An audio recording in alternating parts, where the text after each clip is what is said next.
May 22, 2025, Washington, D.C. In a pivotal and controversial ruling on Thursday, the Supreme Court of the United States declined to reinstate two independent federal regulators fired earlier this year by President Donald Trump.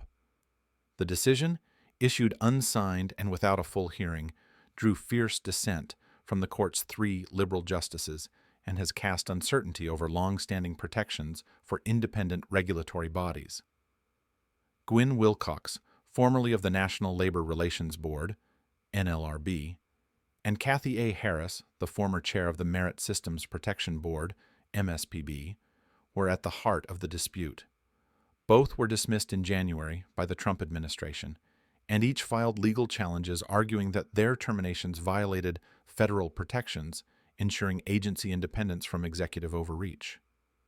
The court's majority sided with the administration, at least temporarily, arguing that the president holds broad constitutional authority to remove executive officers who act on his behalf. Because the Constitution vests the executive power in the president, the ruling stated, he may remove without cause executive officers who exercise that power on his behalf, allowing only narrow exceptions grounded in existing precedent. Although this order does not finalize the legal questions at stake, it leaves the matter for the lower courts to decide. It strongly supports expanded presidential control over the federal bureaucracy. Legal scholars and policymakers note this interpretation could eventually impact dozens of other independent agencies, including those overseeing elections, financial regulation, and environmental protections. The conservative majority emphasized that the government could suffer greater harm by allowing removed officials to continue exercising executive authority than by temporarily halting their duties during ongoing litigation. However, they notably excluded the Federal Reserve Board from the scope of this decision, describing it as a uniquely structured quasi-private entity in line with the historic First and Second Banks of the United States.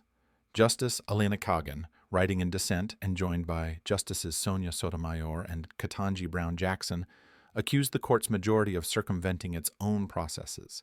She argued that the court was undermining a foundational 1935 decision, Humphrey's Executor versus United States, which had established that certain independent agency officials could not be dismissed without cause. Not since the 1950s, or perhaps ever, has a president without a legitimate reason sought to remove an officer from a classic independent agency, Justice Kagan declared. Today, this court effectively blesses those deeds. I would not.